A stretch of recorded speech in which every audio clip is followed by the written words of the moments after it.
Physics के second class में आपका स्वागत है। आइए इस क्लास में हम लोग जानते हैं इलेक्ट्रॉन के उत्सर्जन के संबंध में।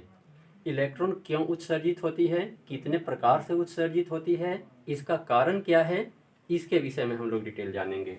सबसे पहले हम लोग जानते हैं कि इलेक्ट्रॉन का उत्सर्जन क्यों होता है।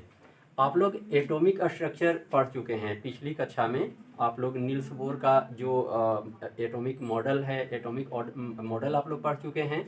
नील्स बोर के एटॉमिक मॉडल में कहा गया है कि इलेक्ट्रॉन, आप लोग जानते हैं नील्स बोर का जो परमाणु मॉडल है उसके मुताबिक परमाणु का पूरा जो द्रव्यमान है उसके केंद्र बिंदु पर सेंट्रलाइज होता है, केंद्रित होता है, जिसे नाभिक कहते हैं। और इलेक्ट्रॉन इसके चारों ओर ठीक उसी तरह से परिक्रमा करते रहता है जिस तरह से सूर्य के चारों ओर 8 ग्रह। हमको यहाँ पर देखिए संयोजी सेल के इलेक्ट्रॉन, यहाँ पर हाँ, संयोजी सेल के इलेक्ट्रॉन से हमको मतलब है। संयोजी सेल के इलेक्ट्रॉन किसको कहेंगे या संयोजकता इलेक्ट्रॉन किसको कहेंगे, तो परमाणु के जो सबसे बाहरी कक्षा का इलेक्ट्रॉन है इसको संयोजी इलेक्ट्रॉन कहेंगे और यह कक्षा संयोजकता सेल कहलाएगा। एक्चुअल में होता क्या है, नील्स बोर के अनुसार जब यह इलेक्ट्रॉन ऊर्जा को अवशोषित करता है तो अवशोषित करके यह बाहरी कक्षा में कूदता है। ऊर्जा को अवशोषित करके यह बाहरी कक्षा में कूदता है। और अगर हम मेटल की चर्चा करें, धातु की चर्चा करें, तो एक जो मतलब बैंड सिद्धांत है, एक बैंड सिद्धांत है, पट्टी जो सिद्धांत है, उसके मुताबिक परमाणु का यह जो भाग है जो संयोजकता सेल है, इस पट्टी को हम संयोजकता पट्टी कहेंगे।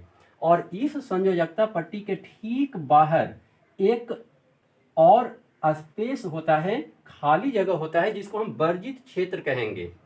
ध्यान रखिएगा कि इलेक्ट्रॉन ऊर्जा को अवशोषित करके जब इस वर्जित क्षेत्र को पार कर जाता है तब शुरू होता है यह चालन पट्टी, और तब चालन पट्टी शुरू होता है। यानी इलेक्ट्रॉन जब ऊर्जा को अवशोषित करता है तो इलेक्ट्रॉन ऊर्जा को अवशोषित करके वर्जित क्षेत्र को पार कर जाता है और वर्जित क्षेत्र को पार करके चालकता पट्टी में पहुंच जाता है।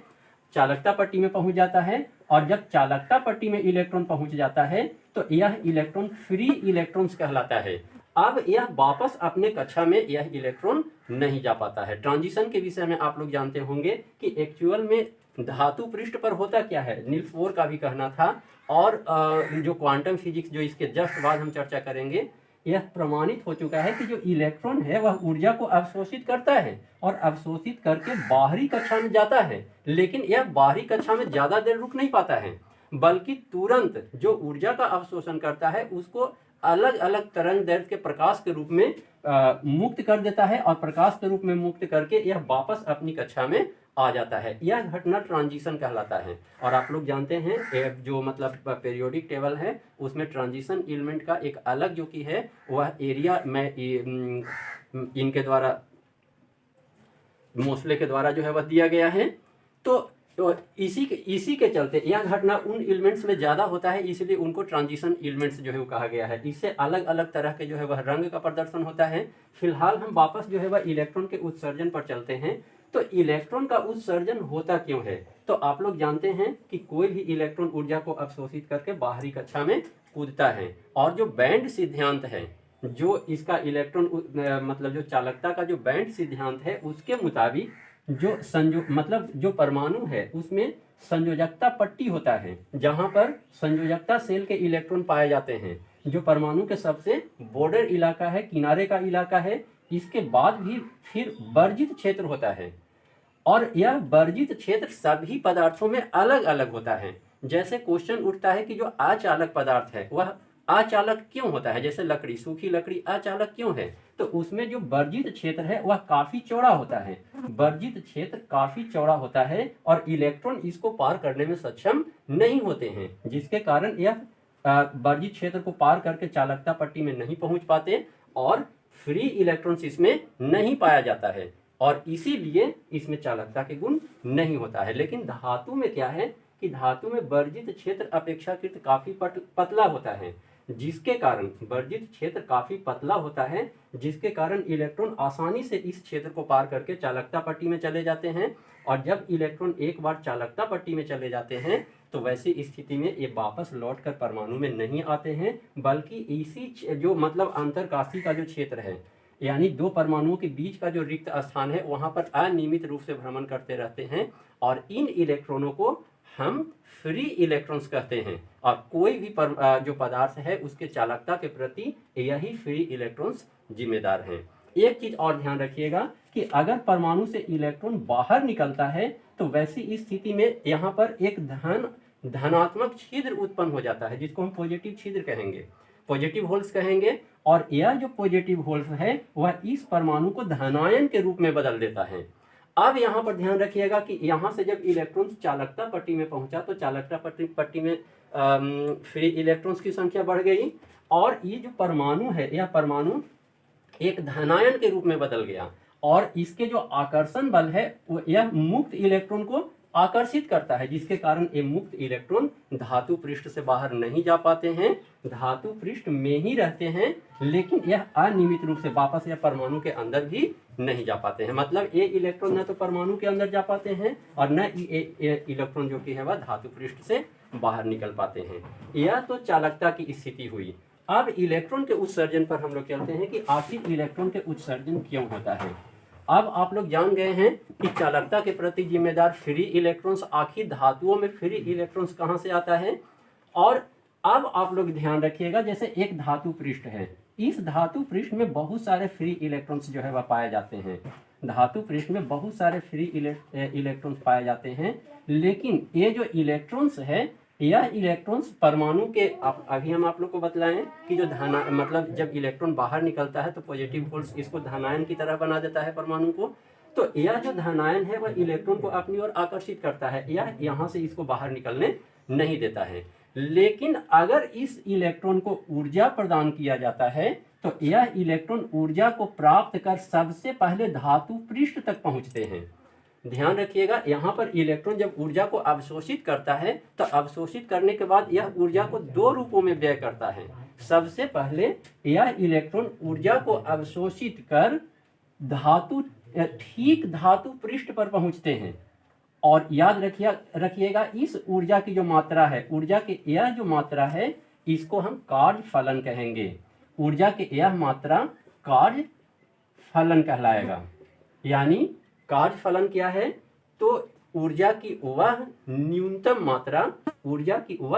मात्रा जिसका उपयोग कर कोई इलेक्ट्रॉन ठीक धातु पृष्ठ पर पहुंचता है उसको हम कार्य फलन कहेंगे।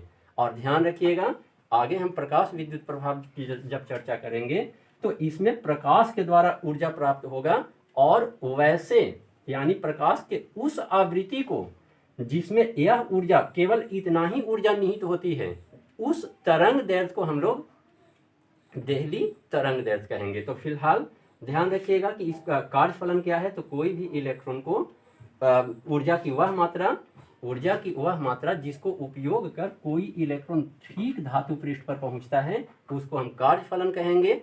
अब आप खुद समझ सकते हैं कि अगर कोई इलेक्ट्रॉन को कार्य फलन से ज्यादा ऊर्जा अगर मिल जाता है तो यह जो इलेक्ट्रॉन है वह धातु पृष्ठ से बाहर निकल जाता है, और हम इस इलेक्ट्रॉन्स को क्या कहेंगे, इसको हम उत्सर्जित इलेक्ट्रॉन्स कहेंगे।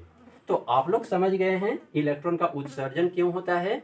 तो ये संक्षेप में, कोई भी धातु को जब हम गर्म करते हैं तो इसके सतह के अंदर मौजूद इलेक्ट्रॉन ऊर्जा को अवशोषित करते हैं, और उस ऊर्जा का उपयोग वो दो तरह से करते हैं। पहला भाग दो तरीकों से करते हैं, दो भाग में करते हैं। प्रथम भाग में इलेक्ट्रॉन ठीक धातु पृष्ठ पर पहुंचते हैं, ऊर्जा के यह परिमाण कार्य फलन कहलाता है। अलग अलग धातुओं का जो कार्य फलन है वह अलग अलग होता है, और बाकी अगर ऊर्जा की मात्रा बचती है तो उस ऊर्जा का उपयोग कर यह गतिज ऊर्जा के रूप में बाहर निकल जाता है। उदाहरण के लिए, अगर कोई इलेक्ट्रॉन बाहर निकलता है तो आपको कैसे पता चलेगा कि उस इलेक्ट्रॉन के पास कितना ऊर्जा है, तो उसका गतिज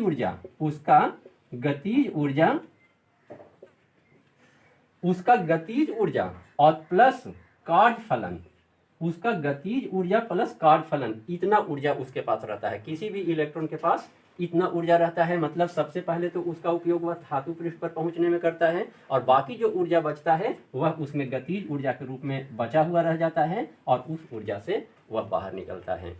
आगे ध्यान रखिएगा कि जो इलेक्ट्रॉन का उत्सर्जन है वह, अब यहाँ पर आप लोग देखिए सबसे ज्यादा महत्वपूर्ण क्या है, इलेक्ट्रॉन को ऊर्जा प्राप्त करना। अब इलेक्ट्रॉन किस प्रकार से ऊर्जा प्राप्त करता है, इसको लेकर जो इलेक्ट्रॉन का उत्सर्जन है उसको 3 वर्गों में बांटा गया है। सबसे पहला तापायनिक उत्सर्जन, याद रखिएगा तापायनिक उत्सर्जन का आविष्कार एडिसन के द्वारा किया गया, इसीलिए तापायनिक उत्सर्जन को एडिसन इफेक्ट भी कहा जाता है। तापायनिक उत्सर्जन को एडिसन इफेक्ट कहा जाता है क्योंकि इसका उपयोग एडिसन के द्वारा किया गया। एडिसन आप लोग को याद होगा, विद्युत बल्ब जो हम लोग जलाते हैं वह उन्हीं की देन है। तो तापायनिक उत्सर्जन क्या है, एडिसन का कहना था कि अगर कोई मेटल प्लेट को हम गर्म करते हैं, अगर धातु के कोई प्लेट को हम गर्म करते हैं तो इससे इलेक्ट्रॉन मुक्त होता है, इससे इलेक्ट्रॉन बाहर निकलने लगती है, धातु पृष्ठ से इलेक्ट्रॉन बाहर निकलती है। इसे तापायनिक प्रभाव, तापायनिक उत्सर्जन कहेंगे, इसे तापायनिक प्रभाव कहेंगे, इसको हम एडिसन प्रभाव कहेंगे। तो एडिसन प्रभाव का परिभाषा क्या होगा, एडिसन प्रभाव क्या है, तो कोई एडिसन के अनुसार कोई धातु पृष्ठ को जब हम गर्म करते हैं तो धातु पृष्ठ से इलेक्ट्रॉन मुक्त होने लगता है। दूसरा याद रखिएगा क्षेत्र उत्सर्जन। क्षेत्र उत्सर्जन क्या है, तो अगर कोई मेटल प्लेट को, अगर कोई मेटल प्लेट को अति उच्च विद्युतीय क्षेत्र के विद्युतीय क्षेत्र में रख दिया जाए, अगर कोई धातु पृष्ठ को अति उच्च प्रबलता वाले विद्युतीय क्षेत्र में रख दिया जाए, लगभग 10 के पावर 8 वोल्ट प्रति मीटर विद्युतीय क्षेत्र में अगर रख दिया जाए, लगभग इस कोटि के इतना या इससे थोड़ा बहुत ज्यादा कम, मतलब अगर कोई धातु पृष्ठ को, अगर कोई धातु को 10 के पावर 8 वोल्ट प्रति मीटर कोटि के विद्युतीय क्षेत्र में अगर रख दिया जाए तो विद्युतीय क्षेत्र के द्वारा इसके अंदर जो फ्री इलेक्ट्रॉन्स है, इस इलेक्ट्रॉन्स को यह विद्युतीय क्षेत्र बाहर खींच लेता है, जिसके कारण इलेक्ट्रॉन धातु पृष्ठ से बाहर मुक्त हो जाते हैं। और इसे हम लोग क्या कहेंगे, इसको क्षेत्र उत्सर्जन कहेंगे, क्योंकि यह विद्युतीय क्षेत्र के कारण यह उत्सर्जन संभव है। और तीसरा जो सबसे इंपॉर्टेंट है आप लोग के लिए वह है प्रकाश विद्युत उत्सर्जन। तो सबसे ज्यादा इंपॉर्टेंट आप लोग के लिए प्रकाश विद्युत उत्सर्जन है। तो प्रकाश विद्युत उत्सर्जन क्या है, तो इसके विषय में सबसे पहले 1888 ईस्वी में हलवास के द्वारा यह देखा गया, हलवास के द्वारा यह देखा गया कि जो मतलब कैथोड नली का जो प्रयोग आप लोग को याद है, जे थॉमसन का जो विसर्ग नली वाला जो प्रयोग है वो आप लोग को याद होगा। तो हलवास ने देखा कि जो विसर्ग नली का प्रयोग है, इसमें अगर कैथोड पर, इसमें यदि कैथोड पर परावैंगनी किरणों का बौछार कराया जाता है तो वैसी स्थिति में जो कैथोड किरण का उत्सर्जन है वह अति सुगमता से होता है, मतलब बहुत आसानी से होने लगता है। लेकिन वे इसका व्याख्या नहीं कर सके।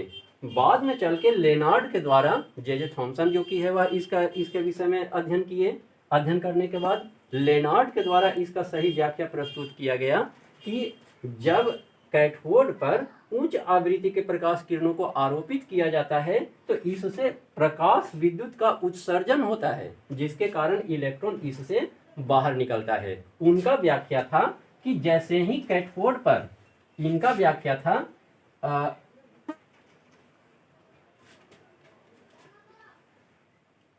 लेनार्ड का व्याख्या था कि जब कैथोड पर परावैंगनी किरणों को आपतित किया जाता है तो इसके धातु पृष्ठ से इलेक्ट्रॉन मुक्त हो जाते हैं, और इसके धातु पृष्ठ से जब इलेक्ट्रॉन मुक्त हो जाते हैं तो एनोड इसको सुगमता से अपनी ओर आकर्षित कर लेते हैं।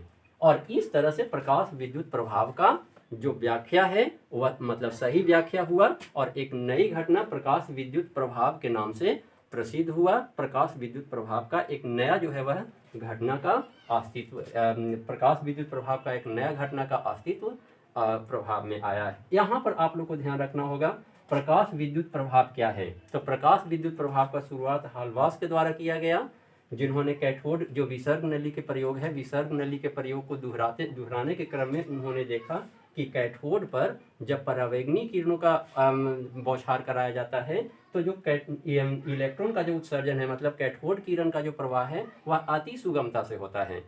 वे इसका व्याख्या नहीं कर सके, लेकिन लेनार्ड के द्वारा इसका व्याख्या प्रस्तुत किया गया कि जब कैथोड किरण पर अति उच्च आवृत्ति वाले जैसे परावैंगनी किरण का बौछार कराया जाता है तो परावैंगनी किरणों से ऊर्जा को अवशोषित कर यह इलेक्ट्रॉन सतह से बाहर मुक्त हो जाते हैं, और सतह से बाहर जैसे ही मुक्त होते हैं एनोड उसको आसानी से अपनी ओर खींच लेता है, और इस तरह से इसका व्याख्या प्रस्तुत किया गया। और लेनार्ड के द्वारा प्रकाश विद्युत प्रभाव के लिए एक प्रयोग का प्रदर्शन किया गया।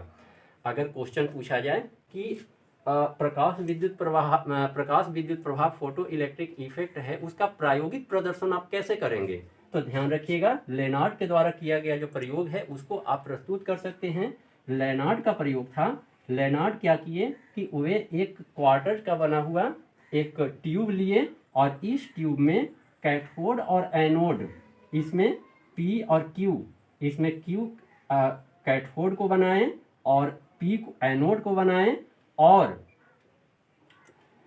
कैथोड और एनोड को स्थापित कर इसमें एमीटर लगाकर जब उन्होंने उच्च आवृत्ति के प्रकाश तरंगों को Q पर यानी कि ऋण इलेक्ट्रोड पर बौछार कराया तो उन्होंने देखा कि एमीटर में विक्षेप आ गया है, और जब वे परावैंगनी किरणों का बौछार कराना बंद कर दिए तो उन्होंने देखा कि इसमें विक्षेप बंद हो गया, जिससे यह प्रमाणित होता है कि प्रकाश किरणें जब कैथोड पर आरोपित हुआ तो वैसी स्थिति में यहाँ से इलेक्ट्रॉन का उत्सर्जन हुआ और यह इलेक्ट्रॉन यहाँ से उत्सर्जित होकर एनोड तक पहुंची और एमीटर के द्वारा धारा की उपस्थिति का व्याख्या किया गया। तो यह प्रकाश विद्युत प्रभाव का प्रायोगिक प्रदर्शन है। बाद में चल के लेनार्ड के द्वारा इसके विषय में और विस्तृत जो है वह अध्ययन किया गया, और अध्ययन करने के बाद उन्होंने इससे संबंधित नियम का प्रतिपादन किया।